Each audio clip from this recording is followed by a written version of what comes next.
આ બાજુ Ahmedabad regional passport ઓફિસને પણ ધમકી મળી છે। બોમ્બથી ઉડાવી દેવાની ધમકી ભર્યો ઈમેલ મળ્યો છે અને આ ઈમેલ મળતા જ પોલીસે તપાસ શરૂ કરી છે। પોલીસ અને બીડીડીએસની ટીમે અહીંયા ચેકિંગ શરૂ કર્યું છે। જો કે ચેકિંગમાં કોઈ શંકાસ્પદ વસ્તુ ન મળતા હાશકારો અનુભવાયો છે। વધુ માહિતી સાથે સહયોગી સંવાદદાતા પ્રતિક મારી સાથે જોડાયા છે। પ્રતિક, વારંવાર આ ધમકીઓ મળી રહી છે, વારંવાર અરાજકતા ફેલાવવાનું કોઈ ષડયંત્ર રચાયું હોય એવું સ્પષ્ટ દેખાઈ રહ્યું છે।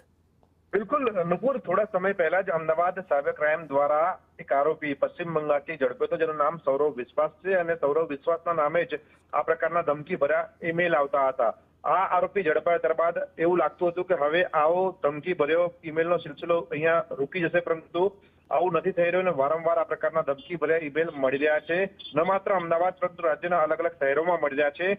આજે ફરી એકવાર અમદાવાદ શહેરની રિજનલ પાસપોર્ટ ઓફિસને આ પ્રકારનો ધમકી ભર્યો ઈમેલ મળ્યો છે, જેમાં સ્પષ્ટ લખ્યું છે કે 1:10 રિજનલ પાસપોર્ટ ઓફિસને RDX થી ઉડાવી દઈશું। આ પ્રકારનો ધમકી મળતા જ પાસપોર્ટ ઓફિસ દ્વારા સ્થાનિક પોલીસને જાણ કરવામાં આવી હતી। સ્થાનિક પોલીસ અને બીડીડીએસની ટીમ દ્વારા પાસપોર્ટ ઓફિસની અંદર તપાસ કરવામાં આવી હતી। જોકે શંકાસ્પદ કશું જ ન મળતા હાશકારો અનુભવ્યો હતો, પરંતુ સવાલ એ છે કે જો આરોપી પકડાઈ ગયો છે તો શા માટે આ પ્રકારના ધમકી ભર્યા ઈમેલ છે તે અટકી નથી રહ્યા? આ જે ગેંગ હતી તે ગેંગના હજુ પણ કેટલાક શખ્સો બહાર ફરી રહ્યા છે, ખુલ્લેઆમ ફરી રહ્યા છે અને આ પ્રકારની અરાજકતા ફેલાવી રહ્યા છે। ત્યારે આવા શખ્સો સામે પકડવા માટે ક્રાઇમ બ્રાન્ચ તેમજ સાયબર ક્રાઇમના જે ટીમો છે તે કાર્યરત છે, પરંતુ આ આરોપીઓ સતત અલગ અલગ એજન્સીઓને હાથ કાઢી આપી રહ્યા છે, જેના કારણે આ અરાજકતા ફેલાઈ રહી છે।